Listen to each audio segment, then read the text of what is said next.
ba Kazoza FM, ijwi ryo kugwiza umwimbu, namwe bakunzi b'ikiganiro Deutschkurs,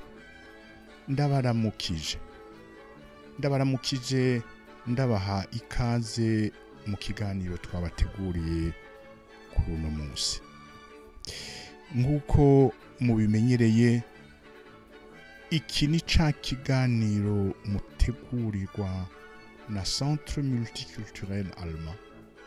Jewe Paul ndayihereje, akaba ari jewe ndakibashikiriza ku izina ry'iyo centre, ikigo kiri muri kaminuza y'u Burundi.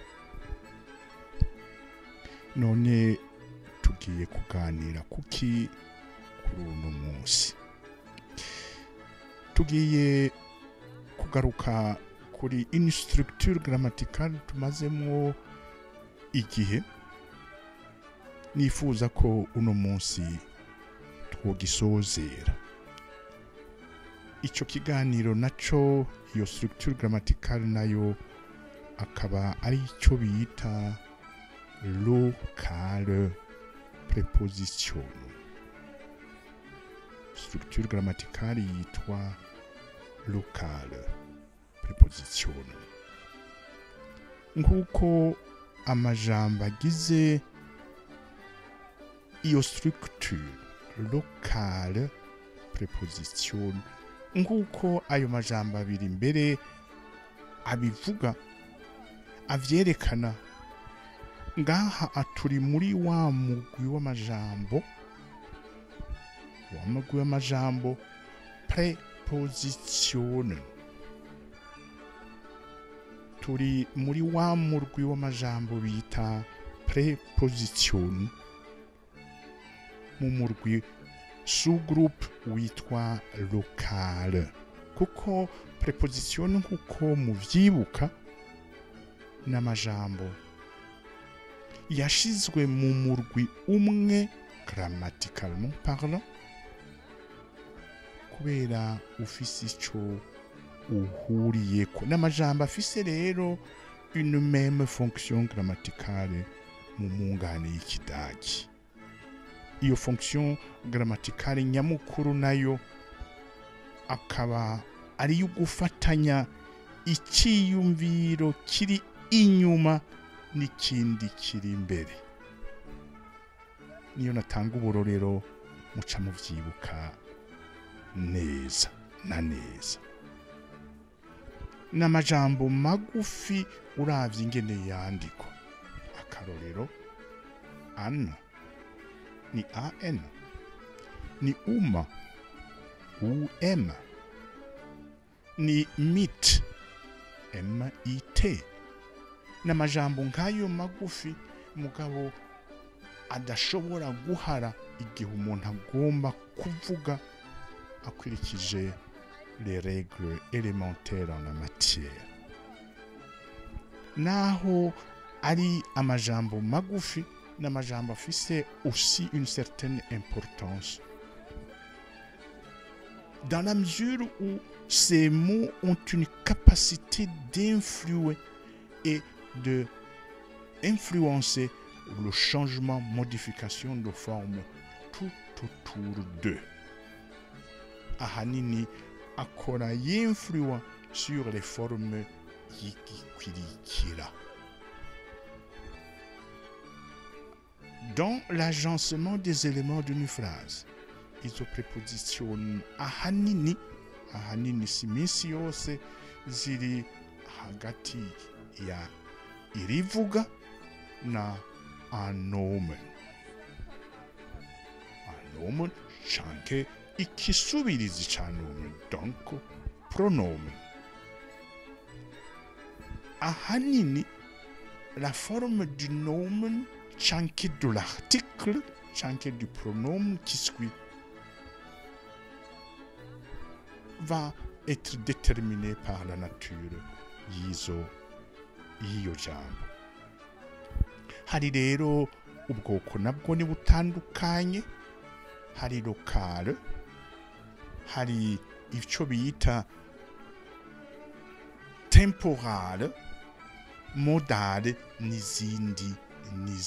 Mugabo ngaha muri iki kiganiro tumazemwo igihe tuza kwisunga ku bwoko bumwe muri ubwo bwoko bwagutse bwa preposition.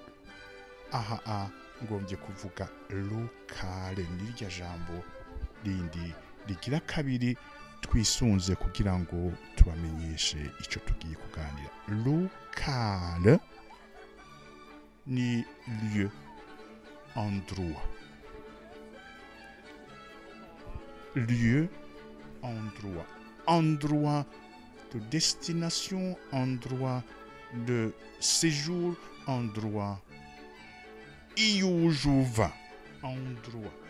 Preposition ya majambo twavuga magufi. Rero n'amajambo azatanga des précisions sur le lieu bivanye na la sous-catégorie de lieu local. Ari temporale, le temps. Ngaha ni locale. Ayo majambo rero aratandukanye kukungene yandikwa, mugabo akagira une fonction grammaticale comparable, si pas la même. Mugabo rero arahindura son environnement.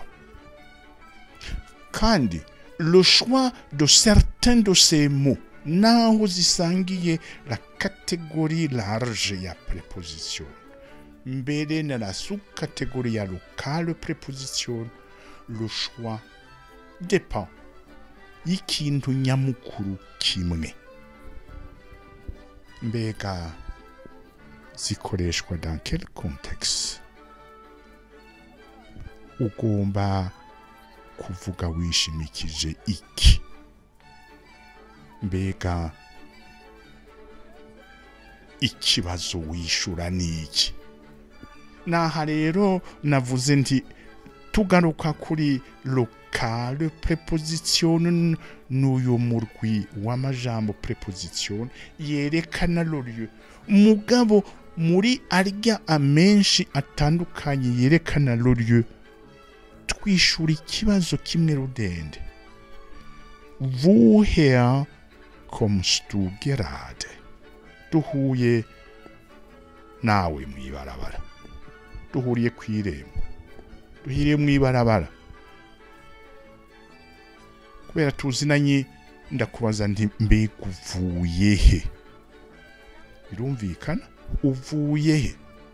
Ndiko ndondera kumenya ikibanza uvuyemwo gushika duhure turamukanye ndakubaze. Woher kommst du gerade? Woher? Uvuye he? Ni ca kibanza, le lieu warimwo, mugabo wavuyemwo uri kuravamwo ugana ikindi kibanza.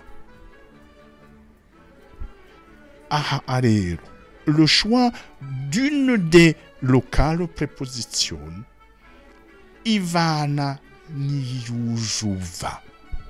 Tugira amahirwe n'ibintu bibiri, naho tuza kubona ko hariho ubundi budasa muri ya majambo abiri. Mu kwishura rero neza ikibazo, woher kommst du gerade, ukoresha amajambo abiri. Navuze nti iryo jambo, iyo locale preposition, navuze nti iri hehe hagati y'irivuga conjugué na l'indication du lieu. D'où vous venez? Woher? Kuko mu biganiro biheruka twarabonye yuko bivanye n'ikibazo vuhina, iyuja, iyuganuja, canke mbega urihe, le choix sera différent. Twarisunze kuri vuhina, duhuriye hahandi nyene. Je suis intéressé de savoir iyo uroye. Aha twabonye ko hari amajambo amalokale preposition atatashoboka koresha bivanye encore une fois ni uroye kirya kibanza ugenda uganamo cane nico utegekanya gukora ushitse muri kirya kibanza local l'endroit de destination. Mbega urashikaho ukarindira, mbega uragishika muri ico kibanza ukacinjiramwo, mbega iyo ugenda ugana ugiye kuramukanya, ugiye ku muntu uziga ko utera autre service cyangwa ugiye kugura ikintu kuri uyo muntu. Aha atwabonye yuko cyangwa ugiye mu gisagara kindi cyangwa ugiye mu kindi gihugu. Aha twabonye yuko la liste de locales prépositions qui vont vous aider indépendamment y'iyo lieu de destination ari zitatu zitarenga. Ni zu, ni in na nach. Zitatu rero. Tuvuye kuri ico gice twaragerageje gukurikira no gutegera locale preposition zifasha umuntu yishura ku kibazo mbega urihe, ari umuntu, mbega iyo ndondera ikintu, mbega ikaramu, isakoshe yanje iri hehe, ndiko ndondera ikintu, nkeneye iki, kumenya aho ico kintu ndondera kiri canke uwo turiko turavugana aho ari. C'est le lieu de séjour. Aha ikibazo mu kidagi ni wo bist du urihe, wo sind sie murihe, canke wo ist meine Stift, wo ist mein Buch, ndondera ikintu. Wo ngaha twasanze igihe wagiye kuramutsa umuntu kanaka ukoresha bye.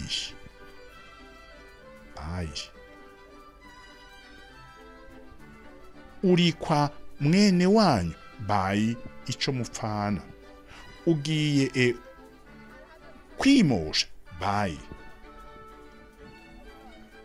Ukoresha rero bye igihe ugana uri ku muntu nk'umuntu umugenzi canke inshuti canke umufundi wari we wese, umufundi w'impuzu, umufundi w'ibirato, umufundi gukora imiduga n'ibindi, mugabo n'umuntu, aho ukoresha bye.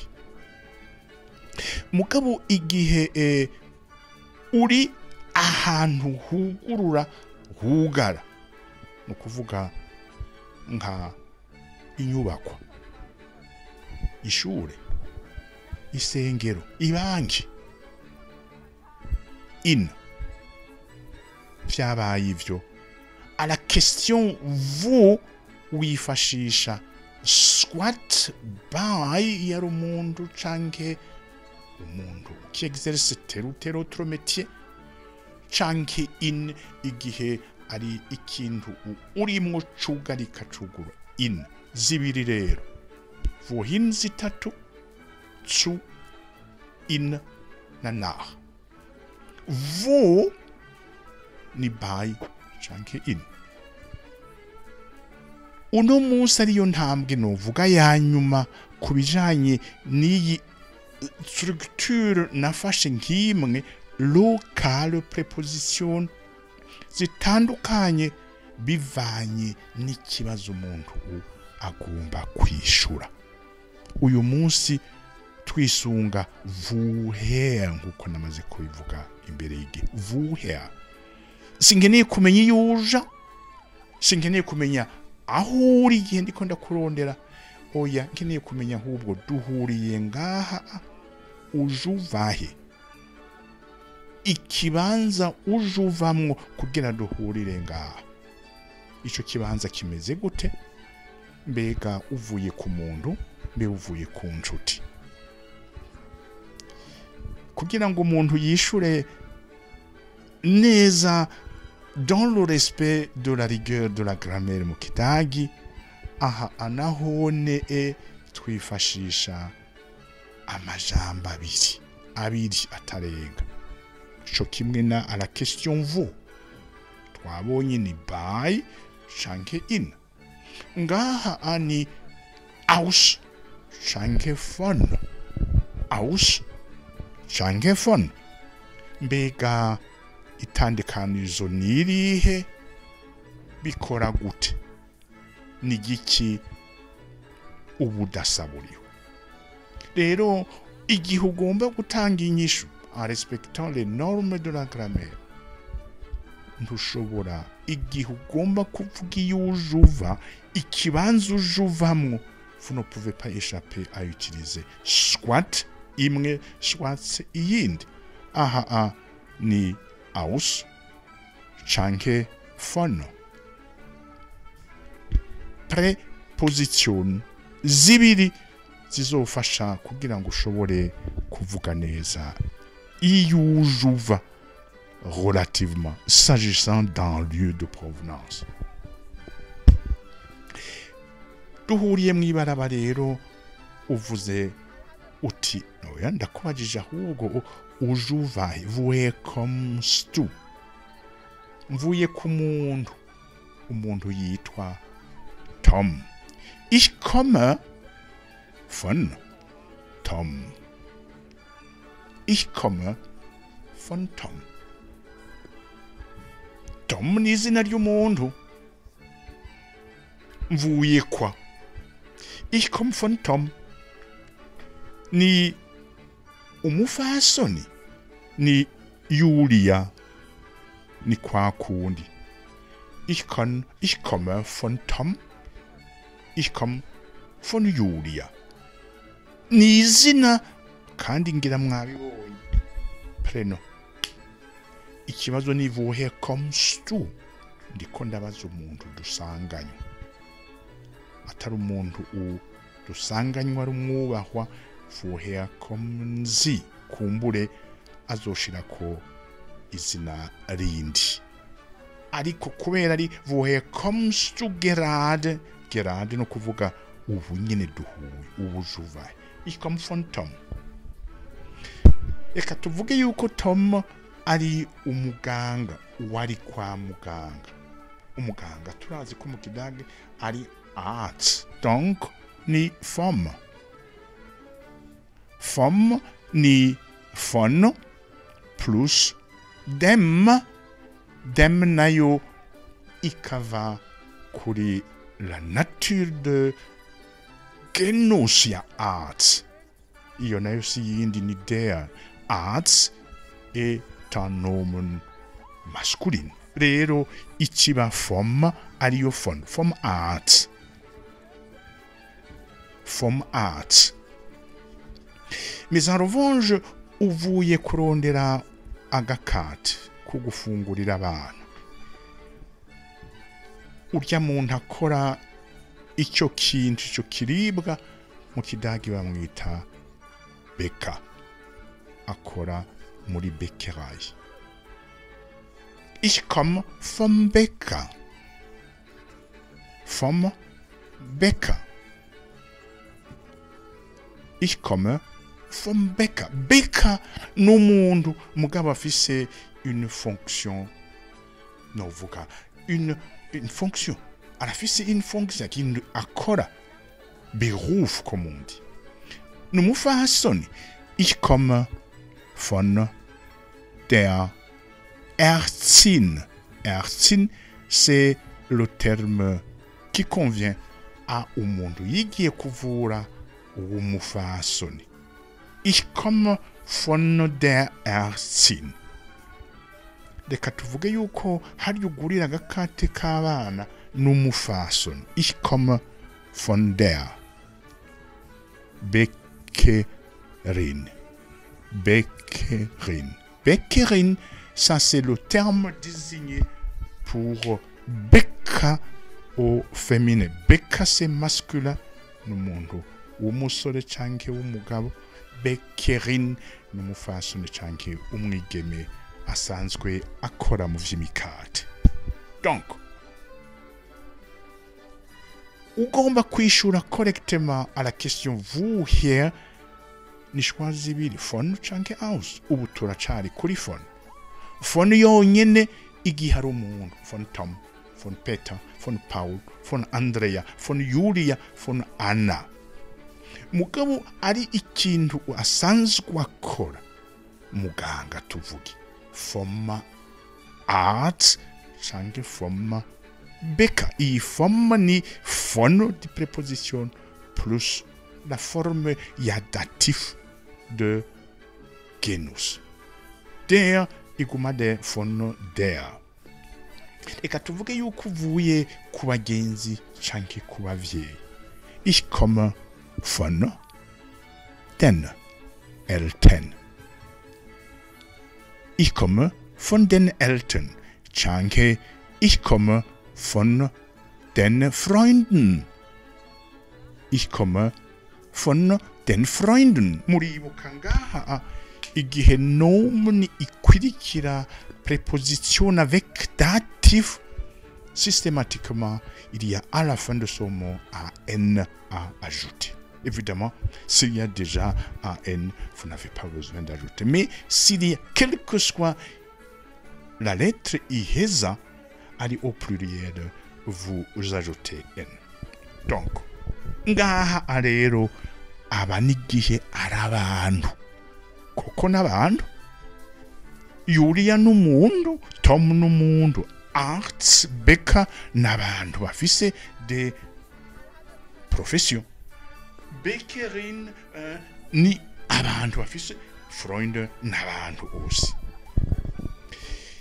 Mugabo tuvuge yuko uvuye mu rubanza. Murabona ko aha imanza zisa n'izigwiriye. Uvuye tuvuge kubugeni. Ich komme von der Hochzeit. Hochzeit, ça c'est le mariage.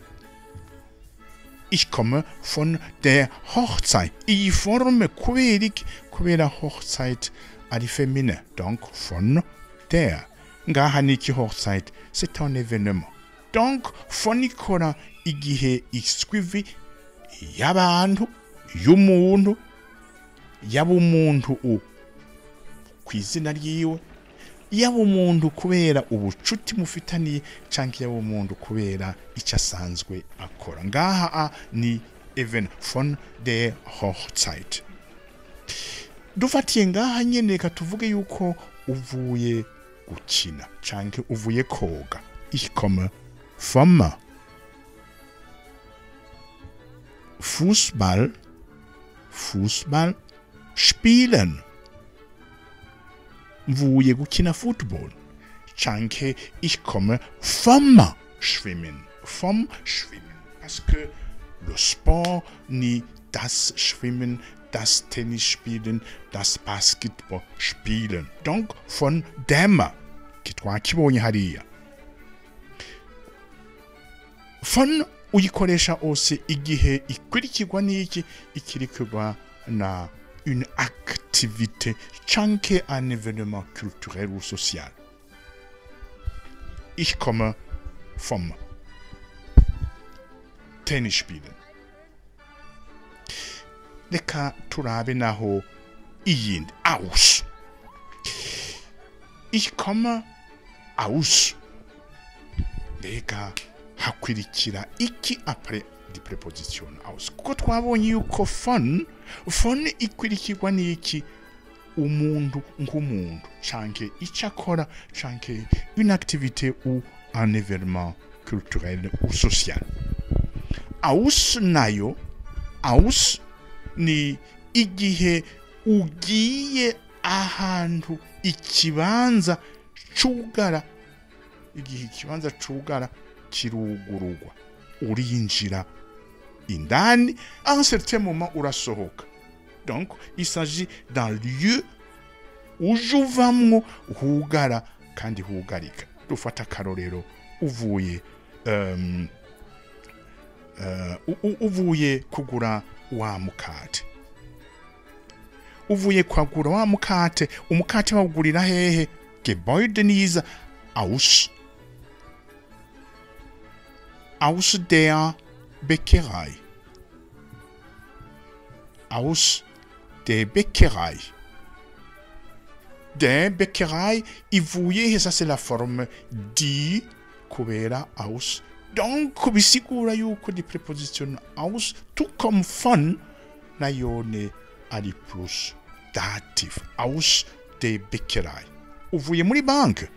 Banque c'est un bâtiment bakoreramo bugara bugurura wagiyeyo mugabo harageze kusohoka. Ich komme aus der Bank.